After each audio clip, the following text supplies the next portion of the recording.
ಯಾರು, ಯಾವಾಗ ಮತ್ತು ಹೇಗೆ ಬದಲಾದರು ಎಂದು ಯೋಚಿಸಬೇಡಿ. ಅವರು ನಿಮಗೆ ಏನು ಕಲಿಸಿದರು ಎಂಬುದನ್ನು ಯೋಚಿಸಿ. ಒಬ್ಬ ವ್ಯಕ್ತಿ ದೇವರ ಮುಂದೆ ನಿಂತು ಕಣ್ಣೀರು ಹಾಕುವಷ್ಟು ಯಾರ ಮನಸ್ಸನ್ನು ನೋಯಿಸಬೇಡಿ. ಕೆಟ್ಟವರ ಕೆಟ್ಟತನದಿಂದ ಅಲ್ಪ ಸ್ವಲ್ಪ ನಾಶವಾಗಬಹುದು, ಆದರೆ ಒಳ್ಳೆಯವರ ಮೌನ ಮಹಾ ವಿನಾಶಕ್ಕೆ ಕಾರಣವಾಗಬಹುದು. ನೆನಪಿರಲಿ, ಒಬ್ಬ ಮನುಷ್ಯನಿಗೆ ಹೆಚ್ಚು ತಿಳಿದಾಗ ಅವನು ಏಕಾಂಗಿಯಾಗುತ್ತಾನೆ. ಆಡುವ ಮಾತಲ್ಲೆಲ್ಲ ತಪ್ಪು ಹುಡುಕುವವರ ಮುಂದೆ ಎಂದಿಗೂ ಒಳ್ಳೆಯವರಾಗಲು ಸಾಧ್ಯವಿಲ್ಲ. ಬದುಕಿರುವಾಗ ಯಾರೂ ಕೇಳಲಿಲ್ಲ ಹೇಗಿದೆ ಬದುಕು ಎಂದು, ಸತ್ತಾಗ ಎಲ್ಲ ಕೇಳಿದರು ಹೇಗೆ ಸತ್ತ ಎಂದು. ಸಂಪಾದನೆ ಎಂದರೆ ಹಣ ಮಾತ್ರವಲ್ಲ, ಅನುಭವ, ಸಂಬಂಧ, ಗೌರವ, ಪ್ರೀತಿ ಇವು ಕೂಡ. ಅಪ್ಪ ಅಮ್ಮ ಇಲ್ಲದವರು ಅನಾಥರಲ್ಲ, ಅಪ್ಪ ಅಮ್ಮನಿಗೆ ಬೆಲೆ ಕೊಡದಿರುವವರು ನಿಜವಾದ ಅನಾಥರು. ಜನಿಸಿದಾಗಲೂ ಎತ್ತಿಕೊಳ್ಳಬೇಕು ನಿನ್ನ, ಮರಣ ಹೊಂದಿದಾಗಲೂ ಎತ್ತಬೇಕು ನಿನ್ನ. ಮಧ್ಯ ಸ್ವಲ್ಪ ನಡೆದಾಡುತ್ತೀಯ ಎನ್ನುವ ಕಾರಣಕ್ಕೆ ಅಹಂಕಾರ ಯಾಕೆ ಮಾನವ? ಕೊಡುವುದನ್ನು ಶುರು ಮಾಡಿ ಬರುವುದು ತಾನಾಗಿಯೇ ಬರುತ್ತೆ. ಅದು ಸಂಪತ್ತೇ ಆಗಿರಲಿ, ಗೌರವವೇ ಆಗಿರಲಿ. ಕೆಲವೊಂದನ್ನು ಬಿಟ್ಟು ಬದುಕಬೇಕು, ಕೆಲವೊಂದನ್ನು ದೂರವಿಟ್ಟು ಬದುಕಬೇಕು, ಕೆಲವೊಂದನ್ನು ಮರೆತು ಬದುಕಬೇಕು. ಇಲ್ಲವಾದರೆ ಆ ಕೆಲವುಗಳೇ ಹಲವುಗಳಾಗಿ ಹಲವಾರು ಥರ ನಮ್ಮನ್ನು ಕಾಡಲಾರಂಭಿಸುತ್ತೆ.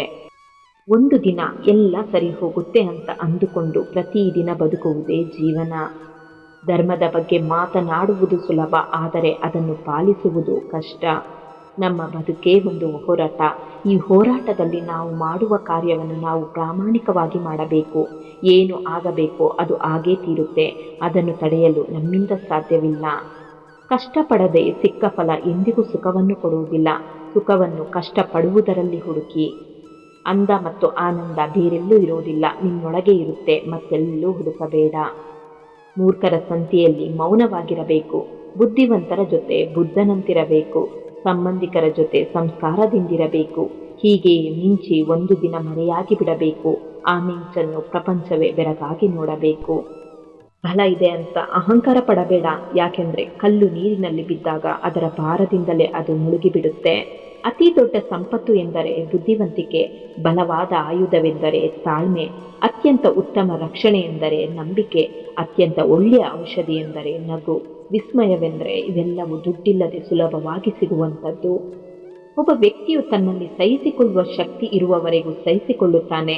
ನಂತರ ಅವನು ಸಂಬಂಧಗಳನ್ನಾಗಲಿ ಅಥವಾ ತನ್ನ ಪ್ರೀತಿ ಪಾತ್ರರನ್ನಾಗಲಿ ಯಾರನ್ನು ಮುಖ್ಯವೆಂದು ಪರಿಗಣಿಸೋದಿಲ್ಲ. ವ್ಯಕ್ತಿತ್ವ ಸ್ವಲ್ಪ ಕಠೋರವಾಗಿರಬೇಕು. ಇಲ್ಲವಾದರೆ ಕೆಲವು ಸಂದರ್ಭಗಳಲ್ಲಿ ನಮ್ಮ ಅತ್ಯಂತ ಸರಳತೆ ಹಾಗೂ ಸವಿನುಡಿಗಳನ್ನು ನಮ್ಮ ದೌರ್ಬಲ್ಯ ಮತ್ತು ನಟನೆ ಎಂದು ಪರಿಗಣಿಸಲಾಗುತ್ತೆ.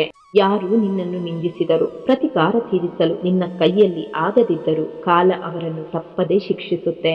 ಯಾಕೆಂದ್ರೆ ಅವರು ಮಾಡಿದ ಕರ್ಮಗಳಿಗೆ ಅವರೇ ಶಿಕ್ಷೆ ಅನುಭವಿಸಬೇಕು. ಒಳ್ಳೆಯ ನಡತೆ ಭವಿಷ್ಯದಲ್ಲಿ ಯಾವುದೇ ಸುಖದ ಮಾರ್ಗವಲ್ಲ. ಒಳ್ಳೆಯ ನಡತೆಯೇ ಸ್ವಯಂ ಸುಖವಾಗಿದೆ. ಮನುಷ್ಯ ಎಷ್ಟೇ ಕಾರ್ಯನಿರತನಾಗಿದ್ರೂ ಅವನು ಪ್ರೀತಿಸುವವರ ನೆನಪುಗಳಿಂದ ತಪ್ಪಿಸಿಕೊಳ್ಳಲು ಸಾಧ್ಯವಿಲ್ಲ. ಯಾವ ವ್ಯಕ್ತಿಯ ಜೊತೆಗೆ ಇದ್ದರೆ ನಮಗೆ ಹೆಚ್ಚು ನೆಮ್ಮದಿ ಸಿಗುವುದೋ ಆ ವ್ಯಕ್ತಿಯ ಜೊತೆ ಸಮಯ ಕಳೆಯಲು ಸಹ ಅಷ್ಟೇ ಕಡಿಮೆ ಸಿಗುವುದು. ನಿನ್ನ ಜೀವನದಲ್ಲಿ ಏನು ನಡೆಯುತ್ತಿದೆಯೋ ಅದು ಆಕಸ್ಮಿಕವಲ್ಲ, ಅದು ಭಗವಂತನ ಇಚ್ಛೆ. ಕಾಯಕ ಮಾಡದೆ ನನ್ನಿಂದ ಏನನ್ನು ಅಪೇಕ್ಷಿಸಬೇಡ. ಶ್ರದ್ಧೆಯಿಂದ ನೀ ನಿನ್ನ ಕಾಯಕ ಮಾಡು. ನಂತರ ನೀ ಅಪೇಕ್ಷಿಸದಿದ್ದರೂ ನಾನು ನಿನ್ನ ಕಾಯಕಕ್ಕೆ ತಕ್ಕ ಪ್ರತಿಫಲ ನೀಡುವೆ. ಶಿಕ್ಷಣದ ಬೇರುಗಳು ಕಹಿಯಾಗಿರುತ್ತೆ, ಆದರೆ ಹಣ್ಣು ಸಿಹಿಯಾಗಿರುತ್ತೆ. ಆಲೋಚನೆಗಳು ಬೇಸಾಯದಂತೆ, ಕಳೆ ಕಿತ್ತು ಹಾಕಿ ಫಲವನ್ನು ಮಾತ್ರ ಉಳಿಸಬೇಕು. ಒಳ್ಳೆಯದು ಸೋತಿರಬಹುದು, ಆದರೆ ಸಾಯೋದಿಲ್ಲ. ಕೆಟ್ಟದ್ದು ಗೆದ್ದಿರಬಹುದು, ಆದರೆ ಖಂಡಿತ ಉಳಿಯೋದಿಲ್ಲ. ಇತರರಿಗೆ ನೋವುಂಟು ಮಾಡಿದಾಗ ತಾತ್ಕಾಲಿಕ ಆನಂದ ಸಿಗಬಹುದು, ಆದರೆ ಅದರ ಫಲವನ್ನು ಕಾಲಾಂತರದಲ್ಲಿ ಅನುಭವಿಸಬೇಕಲ್ವಾ? ಬರುವ ನಾಳೆ ನಮ್ಮದಲ್ಲ, ಕಳೆದು ಹೋದ ನಿನ್ನೆಯೂ ನಮ್ಮದಲ್ಲ. ಈ ದಿನ ಕಳೆದ ಅಮೂಲ್ಯ ಕ್ಷಣಗಳು ಮಾತ್ರ ನಮ್ಮದು. ಅತಿಯಾಗಿ ಯೋಚಿಸುವುದನ್ನು ಬಿಟ್ಟು ಬದುಕುವುದೇ ಜೀವನ. ಎಷ್ಟು ಜನರ ಮಧ್ಯೆ ಇರ್ತೀವಿ ಅನ್ನೋದು ಮುಖ್ಯ ಅಲ್ಲ, ಎಷ್ಟು ಜನರ ಮನಸ್ಸಿನಲ್ಲಿ ಇರ್ತೀವಿ ಅನ್ನೋದು ಮುಖ್ಯ. ಜೀವನ ಇರುವುದೇ 2 ದಿನ. ಒಂದು ನಿನ್ನ ಪರವಾದ ದಿನ, ಮತ್ತೊಂದು ನಿನ್ನ ವಿರುದ್ಧವಾದ ದಿನ. ಪರವಾದ ದಿನದಲ್ಲಿ ಅಹಂಕಾರ ತೋರಿಸಬೇಡ, ವಿರುದ್ಧವಾದ ದಿನದಲ್ಲಿ ತಾಳ್ಮೆ ಕಳೆದುಕೊಳ್ಳಬೇಡ. ಬೆಂದಾಗಲೇ ಅಡುಗೆ ರುಚಿ ಬರೋದು, ನೊಂದಾಗಲೇ ಜೀವನದಲ್ಲಿ ಬುದ್ಧಿ ಬರೋದು. ಕೆಟ್ಟ ದಿನಗಳು ಶಾಶ್ವತವಲ್ಲ, ಅದನ್ನು ಸಮಾಧಾನವಾಗಿ ತೆಗೆದುಕೋ. ಭಯಪಡಬೇಡ. ಇಲ್ಲಿ ನಾನು ಯಾರಿಗೂ ಬೇಡವಾದೆ ಎಂದು ಅಳಬೇಡ. ನೀನು ಎಲ್ಲರಿಗೂ ಬೇಕಾದ ಸಮಯವು ಬಂದೇ ಬರುತ್ತೆ. ಆಗ ನಿನ್ನ ಬೆಲೆ ಎಲ್ಲರಿಗೂ ತಿಳಿಯುತ್ತೆ. ಯಾವ ವ್ಯಕ್ತಿ ಸ್ಪಷ್ಟವಾಗಿ, ನೇರವಾಗಿ, ಸ್ವಚ್ಛವಾಗಿ ಮಾತನಾಡುತ್ತಾನೋ ಆತನ ಮಾತುಗಳು ತೀವ್ರವಾಗಿ, ಹರಿತವಾಗಿ, ಕಠೋರವಾಗಿ ಇರಬಹುದು. ಆದರೆ ಆತನ ಮಾತಿನಲ್ಲಿ, ಮನಸ್ಸಿನಲ್ಲಿ ಯಾವುದೇ ಕಲ್ಮಶ, ಕಪಟವಿರೋದಿಲ್ಲ. ಸರಳತೆ ಎಂದರೆ ಸ್ಪಷ್ಟತೆಯನ್ನು ಹೊಂದಿರುವುದಷ್ಟೇ ಅಲ್ಲದೆ ಅರ್ಥಪೂರ್ಣತೆಯನ್ನು ಸೇರಿಸುವುದಾಗಿದೆ. ನಿನ್ನನ್ನು ಅರ್ಥ ಮಾಡಿಕೊಳ್ಳದವರಿಗಾಗಿ ನಿನ್ನನ್ನು ವ್ಯರ್ಥ ಮಾಡಿಕೊಳ್ಳಬೇಡ. ಅರ್ಜುನ ಶ್ರೀಕೃಷ್ಣನಿಗೆ ಹೇಳಿದ, ಗೋಡೆಯ ಮೇಲೆ ಒಂದು ಸಂದೇಶ ಬರೆ. ಅದು ಹೇಗಿರಬೇಕಂದ್ರೆ, ಖುಷಿಯಲ್ಲಿದ್ದಾಗ ಓದಿದರೆ ದುಃಖವಾಗಬೇಕು, ದುಃಖದಲ್ಲಿದ್ದಾಗ ಓದಿದರೆ ಖುಷಿಯಾಗಬೇಕು ಎಂದು ಶ್ರೀಕೃಷ್ಣನು ಬರೆದರು. ಈ ಸಮಯ ಕಳೆದು ಹೋಗುತ್ತದೆ. ಸೂರ್ಯನಂತೆ ಮಿಂಚುವ ಆಸೆ ಇದ್ರೆ ಮೊದಲು ಸೂರ್ಯನಂತೆ ಉರಿಯುವುದನ್ನು ಕಲಿಯಿರಿ. ಬಾಲ್ಯದಲ್ಲಿಯೇ ಕಷ್ಟ ಕಂಡವರು ಜೀವನದುದ್ದಕ್ಕೂ ಬರುವ ನೋವನ್ನು ಎದುರಿಸುವರು. ನೆನೆದವರ ಮನದಲ್ಲಿ ಇರುವನು ಚೆಲುವಾಂತ ಚೆನ್ನಿಗನಿವನು. ಪವಿತ್ರ ಪ್ರೇಮದ ಅರ್ಥವ ತಿಳಿಸಲು ಭೂಮಿಗೆ ಬಂದವನು, ಧರ್ಮ ಸ್ಥಾಪನೆಗೆ ಕಾರಣನಿವನು. ಎದುರಾಳಿ ಎಷ್ಟೇ ಒಳ್ಳೆಯ ವ್ಯಕ್ತಿಯಾಗಿದ್ರು ಅವನು ಅಧರ್ಮದ ಪಕ್ಷದಲ್ಲಿದ್ರೆ ಅವನನ್ನು ಸೋಲಿಸಲೇಬೇಕು. ಇಲ್ಲದಿದ್ರೆ ಧರ್ಮ ಸೋಲುತ್ತೆ, ಅಧರ್ಮ ಗೆಲ್ಲುತ್ತೆ. ಆತುರ ನಿರ್ಧಾರ ಬದುಕನ್ನು ಬೆಂಕಿಗೆ ತಳ್ಳುತ್ತೆ. ಅರಿತು ಮಾಡುವ ನಿರ್ಧಾರ ಬದುಕಿಗೆ ಬೆಳಕನ್ನು ಕೊಡುತ್ತೆ. ನಂಬಿಕೆ, ತಾಳ್ಮೆ ನಮ್ಮಲ್ಲಿದ್ರೆ ಅದರ ಫಲ ಮುಂದೊಂದು ದಿನ ಸಿಹಿಯನ್ನು ಕೊಡುತ್ತೆ. ಮರಗಳು ಸಹ ನಷ್ಟವನ್ನು ಸ್ವೀಕರಿಸುತ್ತೆ, ಯಾಕೆಂದರೆ ಇದು ಕೇವಲ ಒಂದು ಋತುವಿನಲ್ಲಿ ಸಂಭವಿಸುತ್ತೆ ಎಂದು ಅವುಗಳಿಗೂ ತಿಳಿದಿದೆ.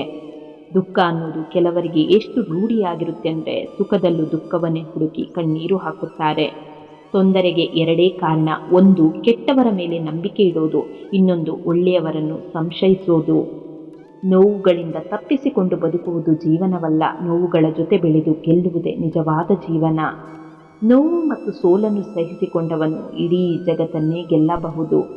ಪ್ರಪಂಚದಲ್ಲಿ ಯಾರನ್ನು ಬೇಕಾದರೂ ಸೋಲಿಸಬಹುದು, ಆದರೆ ಸೋಲಿನಲ್ಲೂ ನಗುವವರನ್ನು ಎಂದಿಗೂ ಸೋಲಿಸಲು ಸಾಧ್ಯವಿಲ್ಲ. ನಡು ನೀರಿನಲ್ಲಿ ಕೈಬಿಟ್ಟು ಹೋದವರಿಗೆ ಧನ್ಯವಾದಗಳು. ಯೋಚಿಸುತ್ತಾ ಕುಳಿತಿದ್ರೆ ಹೊಸ ಬದುಕು ಕಟ್ಟಿಕೊಳ್ಳಲು ಸಾಧ್ಯವಾಗುತ್ತಿರಲಿಲ್ಲ. ಧರ್ಮ ಯಾವುದೇ ಇರಲಿ, ಇಲ್ಲಿ ಲೆಕ್ಕ ಕರ್ಮದ್ದೇ ಆಗಿರುತ್ತೆ. ಯಾವುದು ಯಾರಿಗೆ ಸಲ್ಲಬೇಕು ಎಂದು ವಿಧಿಲಿಖಿತವಾಗಿರುವುದೋ ಅದು ಎಷ್ಟೇ ತಡವಾದರೂ ಅವರಿಗೇ ಸಲ್ಲುತ್ತೆ. ಯಾವುದೇ ಕೆಲಸವು ಒತ್ತಡದಿಂದ ಕೂಡಿರೋದಿಲ್ಲ. ನಿಮ್ಮ ದೇಹ, ಮನಸ್ಸು ಮತ್ತು ಭಾವನೆಗಳನ್ನು ನಿರ್ವಹಿಸಲು ನಿಮ್ಮ ಅಸಮರ್ಥತೆಯು ಒತ್ತಡವನ್ನುಂಟು ಮಾಡುತ್ತೆ. ನಿಮ್ಮನ್ನು ಹೆತ್ತವರಷ್ಟೇ ಪ್ರೀತಿಸೋದಿಲ್ಲ, ನಿಮಗಾಗಿ ಅತ್ತವರು ಸಹ ಪ್ರೀತಿಸುತ್ತಾರೆ. ಕೊಡುವುದನ್ನು ಶುರು ಮಾಡಿ, ಬರುವುದು ತಾನಾಗಿಯೇ ಬರುತ್ತೆ. ಯಾವುದೇ ಜಾತಕ ನೋಡದೆ, ಹೊಂದಾಣಿಕೆ ಇಲ್ಲದೆ ಕೊನೆಯವರೆಗೂ ಉಳಿಯುವ ಅದ್ಭುತ ಸಂಬಂಧವೇ ಸ್ನೇಹ. ದುಃಖದ ಬಗ್ಗೆ ಚಿಂತಿಸತೊಡಗಿದರೆ ಸದಾ ದುಃಖಿಯಾಗಿಯೇ ಉಳಿಯುತ್ತೀಯ. ಸದಾ ಸುಖ ಸಂತೋಷಗಳನ್ನು ಧ್ಯಾನಿಸುತ್ತಿದ್ರೆ ಮುಂದೆ ಸುಖಿಯಾಗುತ್ತೀಯ. ಯಾಕೆಂದರೆ ಮನಸ್ಸು ಹೆಚ್ಚಾಗಿ ಯಾವುದರ ಬಗ್ಗೆ ಧ್ಯಾನಗೊಳ್ಳುವುದೋ ಅದೇ ಸಕ್ರಿಯವಾಗುವುದು. ಸೇವೆ ಎಲ್ಲರಿಗೂ ಮಾಡು, ಆದರೆ ಪ್ರತಿಫಲ ಯಾರಲ್ಲೂ ಬಯಸಬೇಡ. ಯಾಕೆಂದರೆ ಸೇವೆಯ ಪ್ರತಿಫಲ ನೀಡುವವನು ಭಗವಂತನೇ ವಿನಃ ಮನುಷ್ಯನಲ್ಲ. ಮನಸ್ಸಿಗೆ ಮದವೇರಿದಾಗ ಸ್ಮಶಾನವನ್ನೊಮ್ಮೆ ತಿರುಗಿ ಬರಬೇಕಂತೆ. ಯಾಕೆಂದರೆ ಅಲ್ಲಿ ನಾನು ನನ್ನದು ಎನ್ನುತ್ತಿದ್ದವರೆಲ್ಲ ಮಣ್ಣಾಗಿ ಹೋದದ್ದು ಕಾಣಸಿಗುತ್ತೆ. ಕತ್ತಲಲ್ಲಿ ನೆರಳು ಮಾಯ, ಕಷ್ಟದಲ್ಲಿ ಸಂಬಂಧಿಕರು ಮಾಯ.